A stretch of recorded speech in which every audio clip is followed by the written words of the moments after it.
நாம் ஏன் ரகசியவர்கள் கைவிடப்படக்கூடாது? நாளை காரணங்களை நாம் பார்த்து போகிறோம். First thing first, wide scale suffering. உலகளாவிய உபத்திரவம் அந்த நாளில உண்டாகும். உலகளாவிய வியாதிகள் வரும், பசி இருக்கும், பட்டினி வரும், போர்கள் நடக்கும், பேரழிவு இருக்கும். அதாவது இவ்வுலகத்திலே இந்த நேரத்தில் இருக்கணுமா?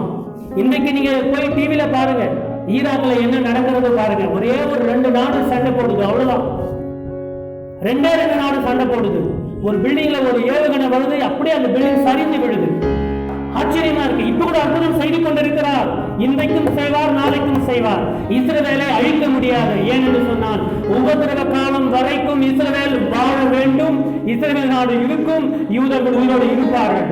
ஏனென்று சொன்னால் தேவன் ஆபிரகாமோடு செய்த உடன்படிக்கையை அன்று நினைவு கூர்ந்து அவர்கள் ஊழியம் செய்து அவர்கள் மூலமாக 1/3 யூதர்கள் ரட்சிக்கப்பட போகிறார்கள் அந்த உபத்திரவ காலத்துல. அந்த நேரத்தில் கிறிஸ்தவர்கள் ரட்சிக்கப்பட போறாங்க. ஸோ ஆகையினால அதாவது இந்த உலகளாவிய ஒரு ட்ரிபுலேஷன் இருக்கும், நமக்கு வேண்டாம். நம்ம வேதத்துல வாசிக்கிறோம் இல்லையா, இந்த வெளிப்படுத்தல அவர் என்ன பண்றாரு?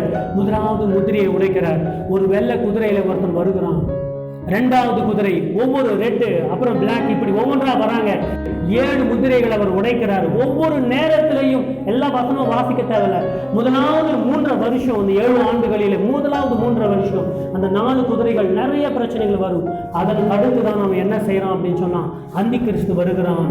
அந்த காரியங்கள்லாம் நாம் பார்க்கிறோம். தேவஜனமே, மிஸ் பண்ணாதீங்க. அவ்வளவுதான் செய்தி.